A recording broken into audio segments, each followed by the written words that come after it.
Hi, everybody. This is Lee McQueen, and I just wanted to say that the primary season is nearly over. It seems like it's been forever, but Washington, D.C. did have its primary.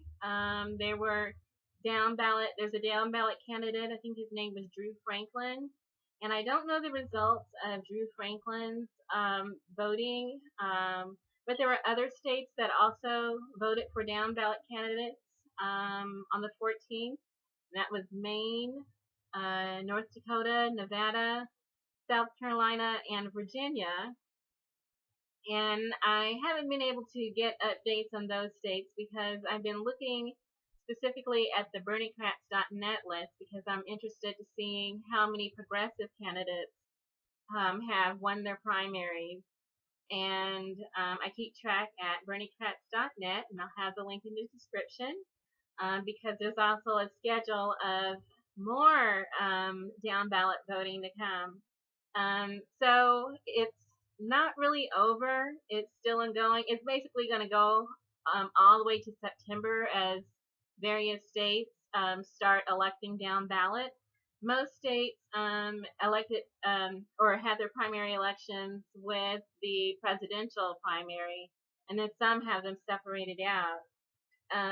So it's not over.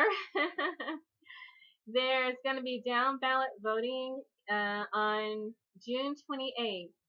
June 28th, which is the last Tuesday in June. So not next week, but the week after, the very last Tuesday, there's going to be more voting for down ballot candidates. And we still want to get as many down ballot candidates who are progressives on their way towards holding elective office.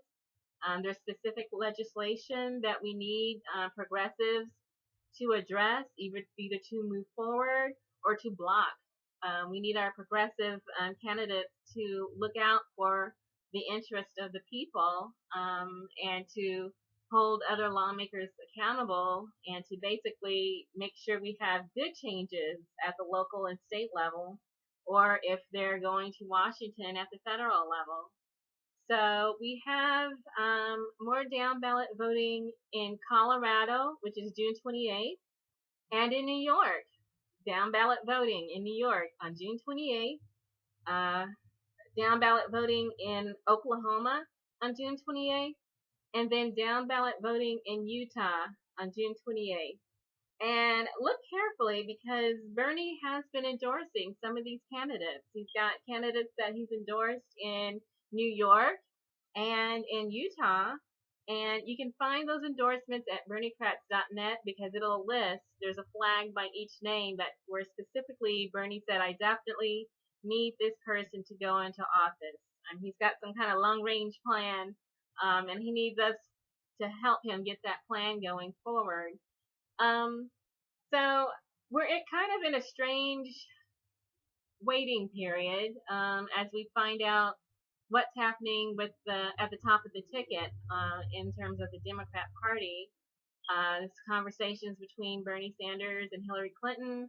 He's going to be updating Bernie people tomorrow evening. For those of you who signed up to get the update from Bernie in a live video, I think, chat, it is from his website. He's going to be giving a message out.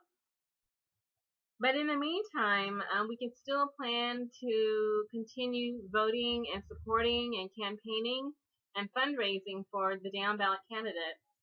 Not only is there going to be voting on June 28th, Hawaii is going to be voting on August 1st. And we definitely do not want to leave Tulsi Gabbard, of all people, twisting in the wind. So we definitely have to keep track of who's on the ballot and continue to go back to the polls, no matter how hard it is and how, someone might try to hurt your feelings. You got to fight for your vote. Fight for your vote because we need to fight to get these people into office to represent our interests. The more people we get in there, I think the easier our lives will be. There's also going to be voting on August 2nd in Kansas, Michigan, Missouri, and Washington. And again, Bernie Sanders has been endorsing different candidates all across North America. So we definitely want to make sure we get those people into office too. And so while we're waiting to see what happens at the top of the ticket, I just want to say never give up, never surrender. The fight is ongoing and the struggle continues, as Bernie has said. And the reason is the minute you give up, then it's over. If you wake up every day and say, well, I'm going to go ahead and do something, I'm going to fundraise, I'm going to do some social media interacting and sharing of information. I'm going to do some research. I'm going to go out and knock on some doors and let my neighbors know something. I'm going to drive my church van and pick up people to take them to the polls with me. It's possible to make changes if we all pitch in and do something to make the effort. It's kind of in our hands. It's in our hands. We are the change that we need to be. We are the change that we need to see. And so it's possible to continue to want the best. It's possible to continue to want the best out of our political system, out of our future. It's good to continue to look forward, never backward. Don't stand still. Always forward.